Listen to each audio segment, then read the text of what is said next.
औज़ु बिल्लाहि मिनश्शैतानिर्रजीम बिस्मिल्लाहिर्रहमानिर्रहीम। इन्न दीना इंदल्लाहिल इस्लाम, इस्लाम ही अल्लाह का रिलीजन है।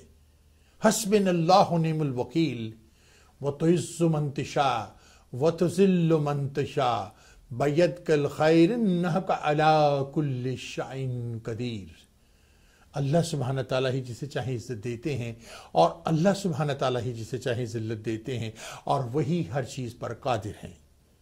आशिकान पाकिस्तान और टेलीविज़न की दुनिया की दोस्तों, ये वाह टीवी ह्यूस्टन टेक्सास से खादिम पाकिस्तान और गुलामान रसूल जान नासर अली शाइक अपने प्रोग्राम हालात खाजरा के साथ आपकी खिदमत में हाजिर है और अस्सलामु अलैकुम वरहमतुल्लाह आपकी खिदमत में अर्ज करता है। नाज़रीन, आज का मेरा प्रोग्राम बहुत ही मुश्किल प्रोग्राम था मेरे लिए करना, क्योंकि आज जो बातें करूंगा वो एक बेटा जब अपनी मां के लिए करता है तो उसके लिए बहुत मुश्किल हो जाती है। जैसा कि आप जानते हैं कि मैंने अपनी तकरीबन 98% लाइफ अमेरिका में गुजारी है। यहीं जवान हुआ हूं, यहीं पढ़ा हूं, यहीं स्कूल में गया, यहीं कॉलेज में गया, यहीं यूनिवर्सिटी में गया। लेकिन पाकिस्तान की मोहब्बत एक ऐसी मोहब्बत है जो कि दिल से नहीं जाती। बेटा कहीं भी चला जाए वो अपनी मां को नहीं भूलता। पाकिस्तान हम सब की मां है। तो आज जब मुझे एक ऐसी इंफॉर्मेशन मेरे हाथ लगी और मुझे पता चला तो मेरी रूह कांप गई कि मेरे मुल्क के साथ ये क्या होने वाला है। ये मेरे मुल्क के साथ ये सियासतदान क्या खिलवाड़ कर रहे हैं। ये सियासतदान जिन्हें हमने मैंडेट्स दी, जिन्हें अवाम ने अपना समझा, जिन्होंने अवाम को कर्जे दे देकर वोट लिए, ये क्या खिलवाड़ कर रहे हैं पाकिस्तान से। अपनी मां की इज्जत को किस तरह से तार तार करने की कोशिश कर रहे हैं। इससे पहले कि मैं प्रोग्राम का आगाज करूं और आज डीपली इस प्रोग्राम में जाऊं, कुछ साल पहले कोल्ड वार में आपको लिए चलता हूं। ये तो आप जानते हैं कि खान गफ्फार खान को लोग सरहदी गांधी कहते थे और यह भी आप जानते हैं कि महमूद खान अचकजई को बलोची गांधी कहा जाता था। इन दोनों गांधियों में बहुत गहरी दोस्ती थी। इन्होंने पाकिस्तान के खिलाफ जो कुछ किया आप सोच नहीं सकते। जहां तक महमूद खान अचकजई का ताल्लुक है और खान गफ्फार खान साहब का ताल्लुक है, इन्होंने बहुत सा अपनी जिंदगी का बड़ा सा शायद 30 बरस तक जेलों में गुजारे। अफगानिस्तान क्या समझता है? अफगानिस्तान यह समझता है कि पाकिस्तान की सिंध दरियाई सिंध तक ये अफगानिस्तान है और उनके साथ गद्दारी की गई है और वो चाहते हैं कि उनको अफगानिस्तान यानी पाकिस्तान का हिस्सा, जिसमें पेशावर भी है, दरियाई अटक तक भी है और फिर दरियाई सिंध तक, ये सारा हिस्सा जो है ये सारा अफगानिस्तान है और वो इसको वापस चाहते हैं। यही वजूहात हुई कि जब बॉर्डर पर वो गेट बनाने की कोशिश की गई तो उन्होंने बम्बार्टमेंट शुरू कर दी, हमारे सिपाहियों को शहीद कर दिया। नाज़रीन, इससे हमें एक बहुत सी बड़ी बात लेंगे। आपको एक बात बताऊं कि गफ्फार खान ने और बादशाह खान अचकजई ने 1988 में एक सियासी जमात की बुनियाद रखी। महमूद खान अचकजई ने सियासी जमात की बुनियाद रखी। इससे पहले जरा मैं आप कोल्ड वार में ले चलूं तो ये एक पाकिस्तान बनने से पहले ये एक बफर जोन थी जिसमें अचकजई, गफ्फार खान और गांधी साहब उसी बफर जोन का हिस्सा थे। अफगानिस्तान को एक बफर जोन समझा जाता था। आप जो मैं कहना चाह रहा हूं कि पाकिस्तान बनने से पहले अफगानिस्तान एक बफर जोन थी, जैसे एक बफर एरिया होता है और उसमें गांधी साहब भी शरीक थे। वहां से कोल्ड वार के जमाने में अफगानिस्तान में इन्होंने सोच रखा था गांधी ने कि अगर ये पाकिस्तान बन गया तो इसको मैं तोड़ूंगा कैसे। चचा गांधी और जिसको कहते हैं चचा नेहरू, माफी चाहता हूं, उसकी भी यही सियासत थी कि पाकिस्तान के टुकड़े टुकड़े हम कैसे करवाएंगे। आपको याद होगा कि अक्सर पेशतर मैंने अपने प्रोग्रामों में यह कहा कि मेरे वालिद ने कायद आज़म को मना किया था कि मशरकी पाकिस्तान मत लो, वहां पर खाना जंगी करवाकर उनको अलहदगी लेके देते हैं और बाद में फेडरेशन के तौर पर रखेंगे। तुम कश्मीर ले लो वरना हमारा वो कब्रिस्तान बना दिया जाएगा। तुम पंजाब लो, रन कच्छ लो और राजस्थान का हिस्सा लो। राजस्थान को हिंदुस्तान ने कैसे डेवलप किया? बहुत जबरदस्त डेवलप किया, जबकि हम और हमारे सियासतदान मिलकर पाकिस्तान के टुकड़े टुकड़े टुकड़े टुकड़े करते रहे। बहुत सी बातों को टच करूंगा लेकिन पहले ये बात कर लूं। फिर अफगानिस्तान ने क्या किया? कोल्ड वार में भारत और अफगानिस्तान ने मिलकर दोनों की कंस्पिरेसी हुई, ये रूस की तरफ भागे क्योंकि पाकिस्तान अमेरिका के साथ दोस्ती कर बैठा था, हाथ मिला बैठा था। हमें अपनी सही गेम खेलनी ना आई वहां पर, हमारे सियासतदान समझ नहीं सके समझ कि हमें तवाजन रखना था, हमें बैलेंस रखना था। जहाज उड़ाते हैं, क्योंकि आप जानते हैं कि मैं एक पायलट हूं, जब जहाज उड़ाते हैं को लैंड करते वक्त हम उसके रडर्स के साथ जब खेलते हैं तो हम फ्लैप्स को ऑन करते हैं जहाज को बैलेंस करने के लिए। हाँ, वो ILS अप्रोच हो, ADF अप्रोच हो या लोकलाइजर अप्रोच हो, हम रडर्स ऑन करके 10 डिग्री 20 डिग्री जहाज को बैलेंस करके उसको ला के उसकी नोज को ऊपर रखते हैं और उसे आहिस्ता से पाउंस पीछे के टायरों से लगाकर फिर हम उसकी नोज को फिर हम नीचे करते हैं। एक अंदाज है। इसी तरह से हमारे सियासतदान ना समझ सके कि एक सही परवाज उड़े, पाकिस्तान को एक जहाज समझकर सही तरह से उड़ाएं और सही तरह से लैंड करें, वहीं से हमारी सियासत मार खा गई। और जब मैंने आपको यह बताया कि लियाकत अली खान को अमेरिका ने कत्ल करवाया था, उसमें ज़ाहिर शाह इन्वॉल्व थे, अफगानिस्तान से बंदा आया था। लियाकत अली खान की चंद रोज पहले मेरे वालिद से गुफ्तगू हुई थी और उन्होंने मेरे वालिद से यह कहा था कि शेख साहब, जनरल साहब, मुझे ये इंडिया से ऑफर हुई है कि अगर आप हैदराबाद दक्कन पर अपना राइट छोड़ दो तो हम कश्मीर की सेटलमेंट आपके साथ कर लेंगे। मेरे वालिद ने उस वक्त लियाकत अली खान से कहा था, आंखें बंद करो, इसको मान लो, क्योंकि हैदराबाद दक्कन से हमारा कोई बॉर्डर नहीं मिलता, भारत उसको कल भी छीन लेगा और आज भी छीन लेगा, परसों भी छीन लेगा, इसलिए तुम कश्मीर लो, छोड़ दो उसको। वो इससे पहले के लियाकत अली खान उसकी अनाउंसमेंट करते उनको कत्ल कर दिया गया, क्योंकि अगर वो बात हो जाती तो पाकिस्तान में अमन हो जाता। कुछ ताकतें ऐसी भी हैं जो पाकिस्तान में अमन नहीं चाहती, उनमें तालिबान भी हैं, उसमें अफगानिस्तान भी है, कि दुनिया नहीं चाहती कि अफगानिस्तान और पाकिस्तान के दरमियान दोस्ती रहे, अमन रहे। क्योंकि अगर ये बॉर्डर भी सेफ हो गया और अगर हमने ईरान का बॉर्डर भी सेफ कर लिया तो फिर एक सिर्फ भारत का बॉर्डर है, एक पगडंडी है भारत की, जहां हम कुत्ते बिल्ली की तरह भारत को मार सकते हैं। जैसे 65 की वार दुनिया के सामने है, चवंडा की लड़ाई में जनरल टिक्का ने तितली का नाच नचा दिया था भारत को। कारगिल में मुशर्रफ ने धोतियां उड़ा दी थी पीछे से, ये जो हिंदू दहशतगर्दें बनी हुई धोतियों को, पांव पड़ गए थे दुनिया के जाकर। वहां पर हमें क्लिंटन की सियासत ने मारा और हमें नवाज शरीफ ने जीते हुए पहाड़ हमारे वापस करवा दिए। हम रोकते भले जंग, सीज फायर करते, लेकिन कारगिल के पहाड़ वापस ना करते। ये वो घिनौना खेल था जो सभी खेलते चले आए, जो बेनजीर भुट्टो भी खेलती चली आई। उसने सिखों की इंफॉर्मेशन को और राजीव गांधी को दे दिया, उसकी चिकनी चिकनी बातों में आकर क्या दिया भारत ने। आज हिंदू वशवा प्रसाद जो उनकी पार्टी है बंबई में, और पाकिस्तान के फोटोग्राफर्स उनकी एक नुमाइश को, वो कहते हैं पाकिस्तान की कोई नुमाइश, कोई चीज पाकिस्तान की हम भारत में नहीं होने देंगे, और कहते हैं हम दुनिया की बहुत बड़ी जमहूरियत है।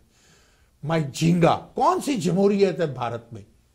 वो जमहूरियत कि एक मुसलमान गोश्त नहीं खा सकता, और अगर वो गाय का गोश्त खा ले या गाय ज़िबा कर ले तो उसके घर में घुसकर उसको कत्ल कर दिया जाता है। ये है आपकी जमहूरियत भारत में? जमहूरियत तो ये होती कि चले मेरे हिंदू मजहब में हम गांव को गौ माता मानते हैं, सांड हमारा पिता है, चलो हम उसको नहीं खाते गांव मीट को, लेकिन आप क्योंकि मुसलमान है आप हमारी गांव माता खा सकते हैं, एहतराम से गांव माता को काटिए और खाइए, हमारे पिता सांड को भी खाइए। लेकिन नहीं साहब, वो तो एक जमहूरी मुल्क है, जमहूरियत है। कौन सी जमहूरियत है भारत के अंदर?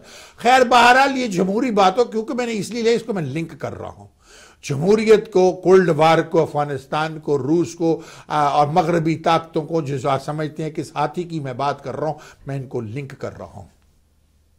किस सफेद हाथी की मैं बात कर रहा हूं ये सारी दुनिया समझती है। ना तो मैं किसी से डरता हूं, ना मैं खौफजदा हूं। मैंने अपनी जिंदगी का 98% हिस्सा अमेरिका में गुजारा है। मेरे वालिद और हम एक खाते पीते खानदान से ताल्लुक रखते हैं। अगर मैं पाकिस्तान भी चला जाऊं तो शहनशाहों की जिंदगी गुजार सकता हूं। We are not regular people in Pakistan. खुदा का दिया सब कुछ है हमारे पास, लेकिन उसकी कोई जरूरत ही नहीं है। हमें दुनिया में वो चीजें जो गलत हैं वो सही करनी है। हमारे सैयदना उमर बिन खुत्ताब, उनके दौरे हुकूमत में देखिए कि हर शख्स को इक्वल राइट दिया जाता था। जब वो फलस्तीन में आए, जिसमें मेरे दगड़दादा हजरत उमर बिन खुत्ताब के साथ आई, वहीं से फिर हम मोहम्मद बिन कासिम के साथ पाकिस्तान, जिस तरह से हम सऊदी अरब से पाकिस्तान पहुंचे। और फिर कश्मीर में आकर हम लोगों ने लैंड किया, क्योंकि मोहम्मद बिन कासिम के लोगों को चुन चुन कर जो उनके वफादार थे मारा जाता था, और मेरे दगड़ दादा कश्मीर में जाके छुप गए, इसलिए हम लोगों को कश्मीरी भी कहते हैं। पख्तून है, उसका तल्लुक गजनवी से है, वो गजनवी से वह मेरे नाना की फैमिली आई थी और मेरे वालिद की फैमिली कश्मीर से, लेकिन ओरिजिनली हम मदीना सऊदी अरेबिया से। ये बात मैंने आपको इसलिए बताई कि देखिए, मुसलमान कहीं भी चला जाए, किसी दुनिया के मुल्क में भी चला जाए, ला इलाहा इल्लल्लाह मोहम्मद रसूलुल्लाह पढ़ लेता है तो पूरे आलम इस्लाम के साथ इसका खून से भी ज्यादा एक रिश्ता बन जाता। अब वहां देखिए, जब मैंने कहा सरहदी गांधी और ये क्या होने लगा, एक ऐसी खेल खेली जा रही है। फिर कोल्ड वार में रूस अंदर आया, उसने अफगानिस्तान पर कब्जा किया। जनरल जिया साहब एक ऐसी सियासत चल गए जो आज जिसकी हमें पेमेंट करनी पड़ रही है। एक ऐसा तवीज हमारे गले में डाल गए दुश्मनी का, जो आज अफगानियों को, मिलियंस ऑफ अफगानी हमारे बॉर्डरों पर गार्बेज की तरह फेंक कर अमेरिका वहां से चला गया। हमेशा मैंने कहा, करना तो अमेरिका को यह चाहिए था कि मार्शल प्लान जैसे जर्मनी में उसने ऑफर किया था, उसी तरह का मार्शल प्लान अफगानिस्तान में भी ऑफर करता और अफगानिस्तान को डेवलप करता, तो ये ना तालिबान होते ना ये दहशतगर्दियां होती। लेकिन ये तो एक ग्लोबल पॉलिटिक्स है कि किस तरह कुछ ही मुल्कों को कब्जा किया जाए, वहां पुलिसमैन बनकर कैसे बैठा जाए, जैसे आज इराक में, कुवैत में, सऊदी अरेबिया में, यमन में और उन मुल्कों में किया जा रहा है। कहां है ये? वियतनाम की वार अमेरिका हारे और फिर वियतनामियों को हमने पनाह दी। कौन सी वार हमने हिरोशिमा जापान के अलावा, वो भी एटम बम मारकर हमने जीती? कौन सी वार? सोचिए जरा। हमने ईरान के साथ इराक को लड़वाया और आज इराक कहां है? इन्वेड भी किया, आज इराक कहां है, किस हालत में? हमने IS जिसे आप जो भी कह लें, दहशतगर्द तंजीम, असाद को हटाने के लिए CIA ने बनाई, वो हमारे गले पड़ गई। आज वो कहां? आवाज हम उससे बचते फिर रहे हैं। हमने लीबिया में कद्दाफी को हटाया, कद्दाफी चला गया, आज लीबिया की हुकूमत कहां है? कहां है लीबिया? हमने मिस्र की हुकूमत को बदला, मिस्र के साल में चला गया, आज हम कहां हैं? वहां पर कहां है मिस्र? इसी तरह से अफगानिस्तान में किया जा रहा है और उसको कंट्रोल करने के लिए पाकिस्तान को दबाया जा रहा है। अब यहां पर एक बहुत बड़े खिलाड़ी की मैं आपको बात बताता हूं, इससे पहले कि मैं कुछ और आगे बढ़ूं और आपको कुछ और ऐसी बातें बताऊं कि जो कि बहुत खतरनाक हैं, बहुत डेंजरस हैं और आप इन बातों को बड़ी अच्छी तरह से समझते हैं। नाज़रीन, यहां पर यह काबिल जिक्र बात है कि 65 की लड़ाई में हमारी मदद नहीं की गई, हमें वार में 71 में धकेला गया, बहरी बेड़ा नहीं आया, कारगिल की जीती हुई जंग हमसे हरवाई गई, ये ख्याल था कि हम उसमें मार खा जाएंगे। यहां पर एक बात यह है कि 2 से 3 वीक ज्यादा से ज्यादा जंग नहीं चलती, क्योंकि किसी मुल्क के पास इससे ज्यादा असला नहीं होता। मैंने जनरल रहील साहब को जो मशवरा दिया है वो ये मशवरा है कि आप 1.5 से 2 मिलियन अपनी फौज बनाएं, Pakistan development and defence fund बनाएं, जिसमें से 5% टैक्स हर चीज पर लगे। आप ये रेडियां लगाने वाले छाबे फरोज जो हैं, इनका DBA लेना शुरू करें, वो उसके एक परसेंटेज फौज के अंदर में जाए, जिसमें सही से मेरिट पर हम अपनी फौज तैयार करें। स्कूलों कॉलेजों में फौज की ट्रेनिंग दी जाए। आप 500,000 मैन आर्मी जो है वो अफगानिस्तान और ईरान के बॉर्डर पर यूं रखें और उसके बाद जो बाकी आर्मी है वो हमें पाकिस्तान को डिफेंड करने के रन कच्छ से लेकर कश्मीर की मुहाद तक हमारी हो, और हमारे पास मिनिमम 1 से 1.5 साल जंग लड़ने का असला होना चाहिए। भारत के पास नहीं होगा, भले उसे अमेरिका से और मुल्कों से हेल्प मिलेगी, लेकिन हम उनकी पीछे से धोती उड़ा देंगे। वो याद करेंगे कि उनके साथ हिंदू दहशतगर्दों के साथ क्या हुआ। नाज़रीन, ये बात जो मैं कर रहा हूं, ये मैं आप कहेंगे तो लड़ाना चाहता है, ये बहुत जरूरी है। अगर हमने भारत पर हमला ना किया तो पाकिस्तान नहीं रहेगा। एक ऐसी सियासत, बुक्ती बहीनी वाली सियासत चली जा रही है अफगानिस्तान में। हम अपने गले में घंटी बांध बैठे, कहते हैं बिल्ली के गले में घंटी कौन बांधेगा, किसी को बांधनी नहीं पड़ी, जनरल जिया ने हमारे गले में डाल दी। वो घंटी जो हम बांधे बैठे, जो अफगानी, ईरान ने क्या किया, उन्होंने तो अफगानियों को बॉर्डरों पर रखा, अपने शहरों में नहीं आने दिया, क्योंकि वो समझते थे कि ये गद्दार कौम है, ये क्या करेगी, कल को ईरान को भी मांगेगी जिससे आज पाकिस्तान को मांग रही है। आज कह रहे हैं कि ये जिस इलाके में ये पेशावर ये सारा अफगानिस्तान है, अफगानी वापस नहीं जाएंगे। आज मौलाना फजल रहमान ने भी कह दिया कि अफगानिस्तान के हालात खराब है, अफगानियों को वापस ना भेजें। क्यों ना भेजें? मौलाना फजल रहमान, मिस्टर डीजल, मौलाना डीजल, तुम्हें पाकिस्तान ज्यादा इंपॉर्टेंट है या अफगानिस्तान ज्यादा इंपॉर्टेंट है? What is more important to you, Pakistan और Afghanistan? Think about it, what I am saying. इन अफगानियों को मुक्ति बहिनी की तरह भारत यूज करेगा, और भारत आप जानते हैं कि तालिबान को ट्रेनिंग देता है और पाकिस्तान में हमले करवाता है। रॉ जो है पाकिस्तान को ट्रेनिंग देती, तो फिर आईएसआई सिखों को ट्रेनिंग क्यों नहीं देती? आईएसआई सिखों को ट्रेनिंग देके तैयार क्यों नहीं करती कि हम भी भारत में हमले कराएं? आईएसआई फिर वो उनकी जो केरला स्टेट है वहां ट्रेनिंग देकर केरला को अलग क्यों नहीं कराती? आईएसआई गोवा में इन्वॉल्व क्यों नहीं होती? आईएसआई ऊपर जो वो असम का हिस्सा है वहां पर इन्वॉल्व होकर उनको ट्रेन करके भारत के टुकड़े क्यों नहीं कराती? हमें भी वही करना चाहिए जो रॉ कर रही है, लेकिन हम नहीं करते क्योंकि हम एक अमन पसंद कौम है। कल मैं अपने एक बड़ी भूली बिसरी यादों में बिछड़े हुए दोस्त से बात कर रहा था। बड़े अच्छे मुसलमान हैं। उन्होंने मेरे अपने एक रिश्तेदार की किताब में बताया कि आप उन्हें पाकिस्तान कॉल करें और उनसे ये किताब लेकर पढ़ें। मैं करूंगा, मेरे पास वक्त नहीं है, रमज़ान के बाद उन्हें कॉल करके उनसे पढ़ूंगा। उनको मैंने अपने बेटे के बारे में बताया कि उसके कंधे पे जो चोट लगी गिरफ्तारी करते, यहाँ से उसकी गोली गुजरी, और वो, क्योंकि मेरा बेटा पुलिस ऑफिसर है, वो उसको गोली मार भी सकता था, लेकिन उसने कहा डैडी मैंने इसलिए नहीं मारी कि मैं किसी इंसान की जान नहीं लेना चाहता था, मैं उसको गिरफ्तार कर सकता था। हाँ, कोई इतना बड़ा मसला हो जाता कि मैं गिरफ्तार ना कर सकता और वो मुझ पर गोलियां चलानी शुरू करता। हालांकि उसने चलाई गोली, by law my son could have killed that person, लेकिन मेरे बेटे ने नहीं मारा उसको, क्योंकि वो खुदा से बहुत डरता है कि जिंदगी लेने वाला सिर्फ अल्लाह की जात है। यहां मैं अपने बेटे से ये कहता हूं, खुदा से डरने की कोई जरूरत नहीं, खुदा से हमें डरना नहीं चाहिए। खुदा किसी को डराता नहीं, मत डरो खुदा से, मत खौफजदा हो खुदा से, क्योंकि खुदा कोई डराने वाली को डरने वाली चीज नहीं है। अल्लाह तो प्यार करने वाली चीज है। प्यार करो खुदा से, वो तुम्हें प्यार के बदले प्यार देगा, प्यार के बदले आपको प्यार मिलेगा। अल्लाह से मोहब्बत करो, उससे डरो नहीं। इश्क करो खुदा से इश्क करके तो देखो मुसलमानों, फिर देखो क्या होता है। 1000 मरतबा दुरूद इब्राहिम पढ़ के तो देखो, तो फिर देखो तुम्हें क्या मिलता है, तुम्हें ख्वाब में हजूर कैसे आते हैं। ये सारी चीजें मैं इसलिए बता रहा हूं कि हम इस्लाम से हट गए हैं। जब हम इस्लाम से हट गए, हर चीज से हट के, तो देखिए हम कितनी मुश्किलात में मुब्तला हो गए। जरा अफगानिस्तान पर जो मैं बात कर रहा था, क्योंकि ये लिंक करता हूं जब मैं बातों को, तो इधर से उधर मुझे आना पड़ता। अक्सर मेरे एक लोग ये भी हैं, एक मेरे दोस्त हैं, वो कहते हैं मुझसे एडिट करवा लिया करो। मुझे एडिट की जरूरत नहीं, मैं बगैर देखे ही पढ़ता हूं। नजूल होता है मुझे एक आइडिया होता है और नजूल होती है मेरे ऊपर। खुदा की देन है मुझे, अल्लाह का करम है मेरे ऊपर कि मैं इस तरह से बोल सकता हूं।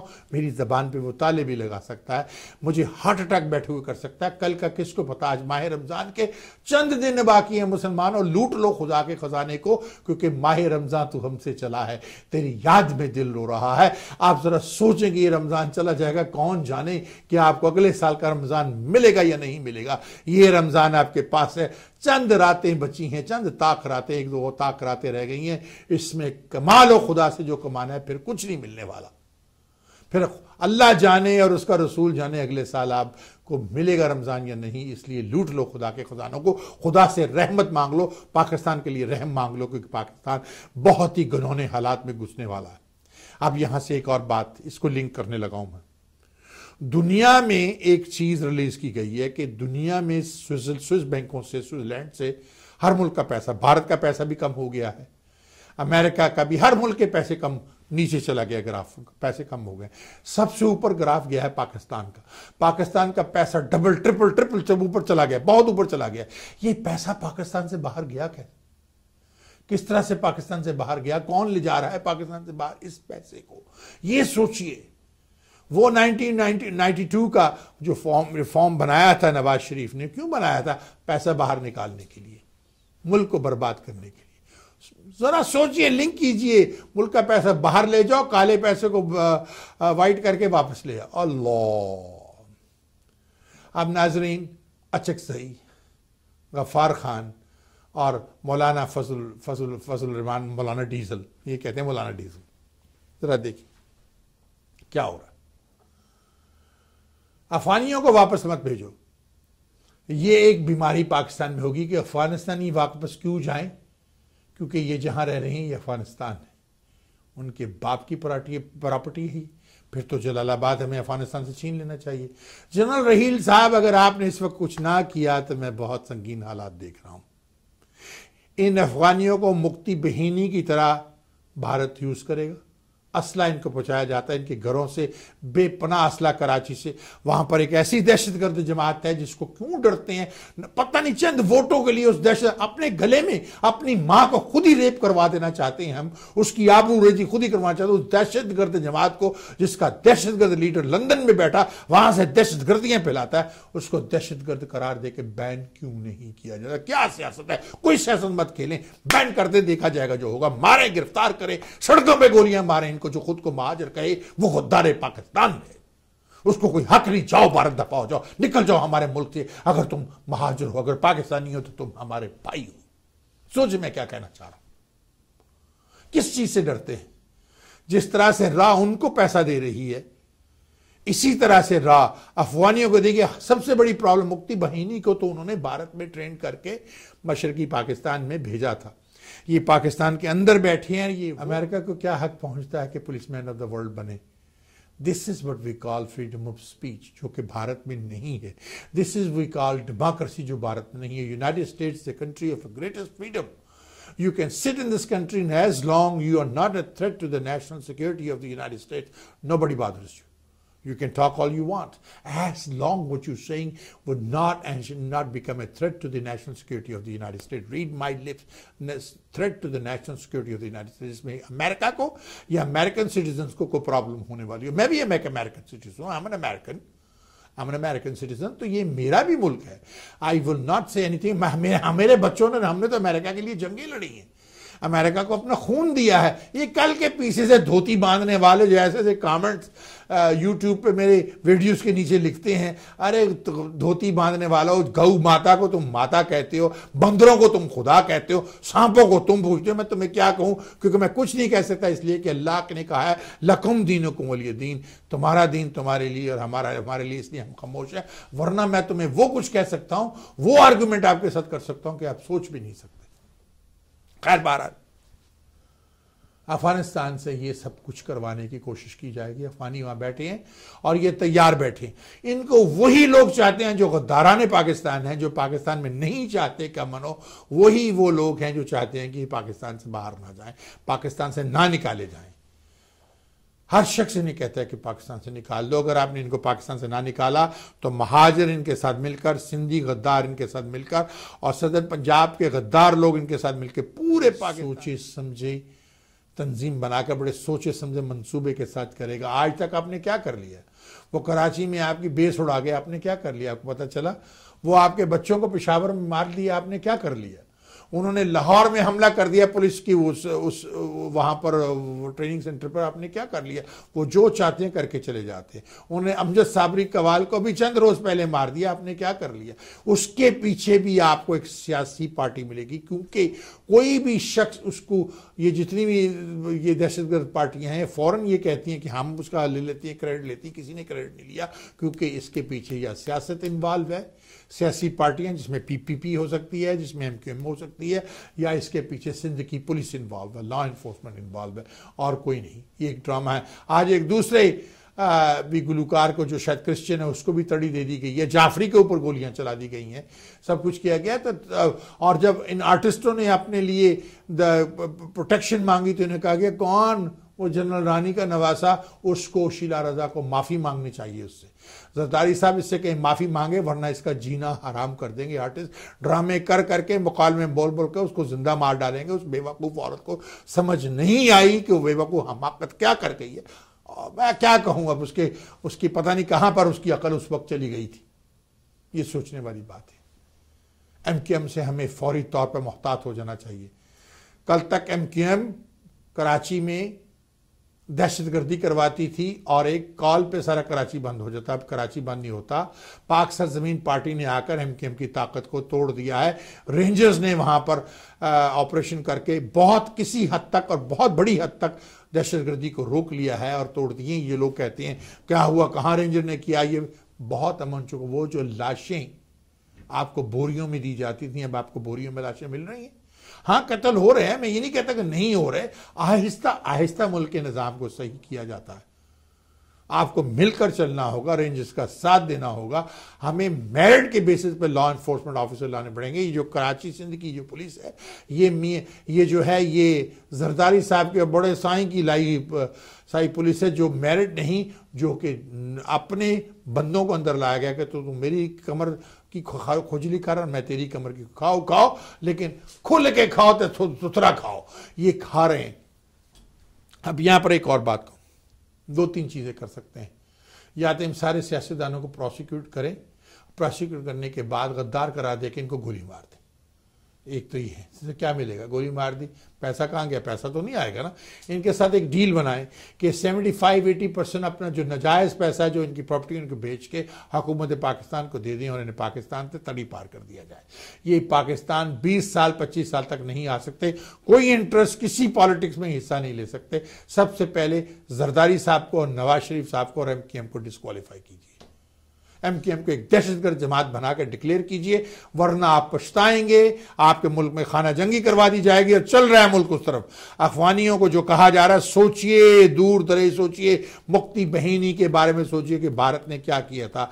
ये अफगानी आपके मुल्क में बिठाकर इनको कहां कहां ट्रेनिंग दी जा रही है, कितने अफगानी बॉर्डर पार करके उस तरफ जाते हैं, कितने अफगानिस्तान से ट्रेनिंग लेके आते हैं। एक गेट आपको बनाने नहीं दिया जाता क्योंकि बॉर्डर को खुला रखना चाहते, आते जाते रहे लोग।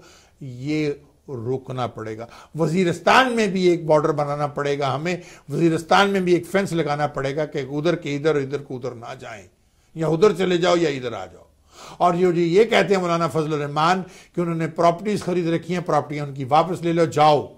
आप दुबई में प्रॉपर्टी लेते हैं, लेकिन वो प्रॉपर्टी जब चाहे दुबई की हुकूमत आपसे छीन लेगी, आपको वीज़ा दे देती है। लेकिन अगर उन्होंने शादियां कर ली हैं, रिश्तेदारियां, कि लड़की ने शादी इधर कर ली है उनकी, तो वो तो उसका ससुराल पाकिस्तान हो गया, उसको रहने की इजाज़त, लेकिन उसके माँ बाप चाहें। अगर पाकिस्तानी लड़की ने अफगानी के साथ शादी की है तो जाओ फिर अफगानिस्तान, क्योंकि लड़की शादी के बाद ससुराल चली जाती है। आती जाती रहना मेके, ससुराल मेके, आते जाते रहना। समझ गए मैं क्या कह रहा हूं? आपको करना पड़ेगा, इन सियासतदानों को गिरफ्तार करके प्रोसिक्यूट करना पड़ेगा। आपको पाकिस्तान डिफेंस फंड बनाना पड़ेगा। अगर आपने 1.5-2 मिलियन फौज ना बनाई और 1-1.5 साल का असला आपने इकट्ठा ना किया, तो फिर इसी तरह 2 हफ्ते की लड़ाई के बाद आपको हथियार डालने पड़ेंगे, आपको सीज फायर करनी पड़ेगी। उसका फायदा क्या, उस जंग का क्या फायदा जो 2 हफ्ते के बाद बंद कर दी जाए। सोचे मैं क्या कहना चाह रहा हूं। इसलिए आपको इस पे एक्शन लेने होंगे, ठोस एक्शन। ये इमरान खान के रोज धरने और ये वो धरनों से क्या मिला?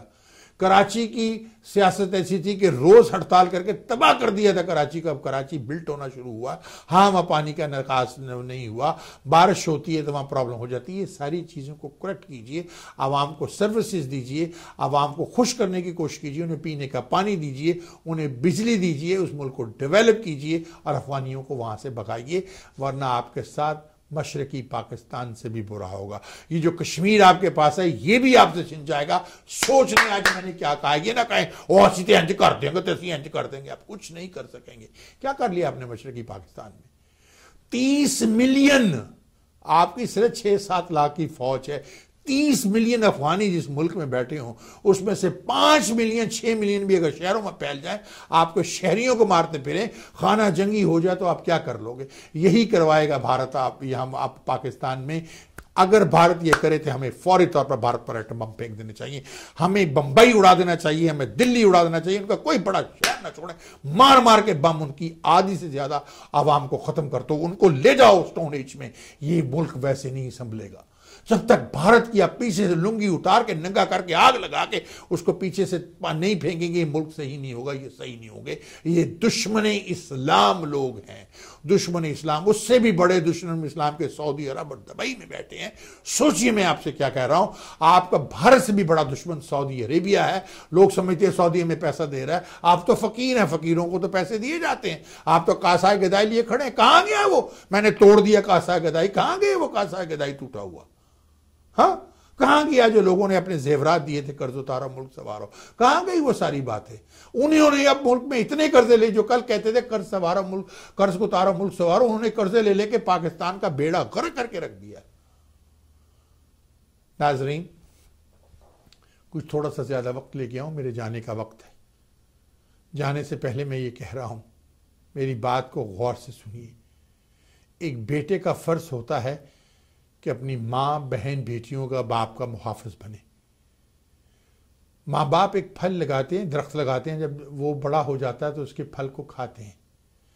आप अपने वालिदैन के वो दरख्त हो, आपका फल आपके वालिदैन खाएं। ये ना हो कि आप अपने वालिदैन से हाथ धो बैठे। वो माँ जिसकी छाती से अनाज खाकर हम जवान हुए, वो मेरा पाकिस्तान, उसके अंदर ऐसी खाना जंगी अफवानियों के ज़रिए और सिंधी गद्दारों और MKM के गद्दारों और सदर्न पंजाब के गद्दारों के साथ करवा कर मुल्क के टुकड़े करवाने की कोशिश कीजिए। और मौलाना डीजल जिस तरह से कह रहे हैं कि इन्हें अफगानियों को नहीं भेजना चाहिए, अफगानिस्तान के हालात ख़राब हैं, होंगे ख़राब, हमसे ज़्यादा ख़राब नहीं, हमें उनके ख़राब हालात से हमें क्या लेना देना। इंटरनेशनल कम्युनिटी जाने और वो जाने, इनको बॉर्डरों पर लाके धक्के देके उधर भेज दीजिए। और फौज की सामने अगर ये अफगानिस्तान से गोली चले तो बम मारने शुरू कर दीजिए, अफगानिस्तान को टेक ओवर कर लीजिए। अगर आपने अफगानिस्तान को जलालाबाद तक टेक ओवर ना किया या काबुल तक ना किया, अफगानिस्तान को पाकिस्तान के टेक ओवर करना कोई बड़ी बात नहीं है, उस पर कंट्रोल करना मुश्किल है। आप टेक ओवर करके अपना बॉर्डर सील कीजिए, उसके बाद वापस आ जाइए, फेंस बनाइए ताकि ये हमला ना कर सके। ये बहुत ज़रूरी है नाज़रीन। मेरी बातें आज आपको याद रहेंगी आपको कि मैंने इस खादिम पाकिस्तान ने क्या कहा था। अगर आपने ये सब कुछ ना किया तो मैं पाकिस्तान के अंदर चंद माह में खाना जंगी होते हुए देख रहा हूं। मैं देख रहा हूं कि ये पार्टियां किस तरह से पाकिस्तान पर हमला करती हैं और भारत बैठकर हमला करवाता है और फिर बॉर्डरों से अंदर आता है। इन्हीं की मदद करने के बेगुनाह लोगों को मारा जा रहा है। इंटरनेशनल कम्युनिटी पाकिस्तान के खिलाफ हो जाती है, हमारा एटमी रिएक्टर उड़ा दिया जाता है, हमारे एटमी सांसें ख़त्म कर दिए जाते हैं। तो आप क्या कर लोगे? जब ये मसला हो तो फिर ना आगे देखना ना पीछे। जिस जहाज पे, जिस बहरी बेड़े पे मिसाइल चला सकते हो चला डालना, जिस मुल्क के अंदर एटम बम फेंक सकते हो फेंक देना, क्योंकि पाकिस्तान नहीं तो कुछ नहीं, पाकिस्तान है तो मैं चलता हूं। और चलने से पहले हमेशा ये कहता हूं कि आपने अपनी दिखती हुई आंखों से मुझे देखा, धड़कते हुए दिल से मुझे महसूस किया, सुनते हुए कानों से सुना, ये चलते हुए सोचने वाले दिमाग से सोचिए। जो बातें मैंने की हैं क्या उनमें कोई सच्चाई है तो फिर वाह TV को और हमें सपोर्ट कीजिए, क्योंकि पाकिस्तान नहीं तो कुछ नहीं, पाकिस्तान है तो हम हैं। जहां पर आखिर में ये कहता हूं, मैं अकेला ही चला था जानबे मंजिल, मगर लोग साथे आते गए, कारवां बनता गया। आज हजारों लाखों लोगों ने मेरे टेलीविजन चैनल को लॉग इन किया होता है। अब जब YouTube पे वीडियो जाती है, देखे कितने हजारों लोग उसको देखते हैं। और मेरी माँ के वो अल्फाज जब मैं घबरा जाता था तो वो कहती थी, तुम दिए बादे मुखालिफ से ना घबराए ख्वाब, ये तो चलती है तुझे ऊंचा उड़ाने के लिए। नाजरीन, यहां पर एक बात जरूर कहूंगा और आखिर में यही कहता हूं, forget about the rest. War TV is the best. अल्लाह हाफिज। पाकिस्तान जिंदा हो, पाइंदाबाद।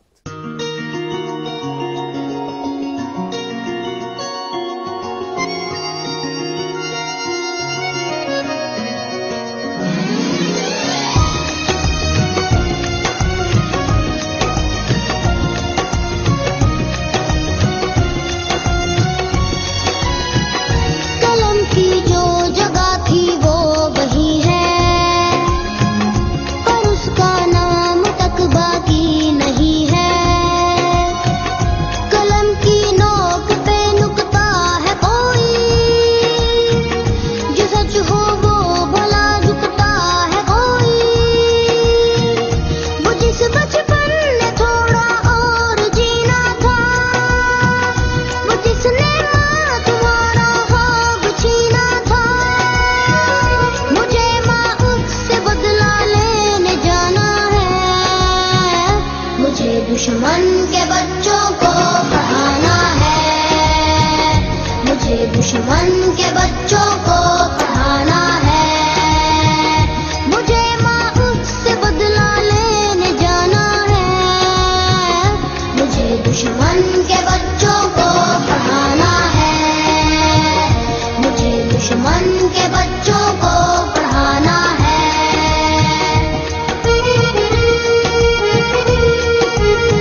दुश्मन के बच्चों को पढ़ाना है।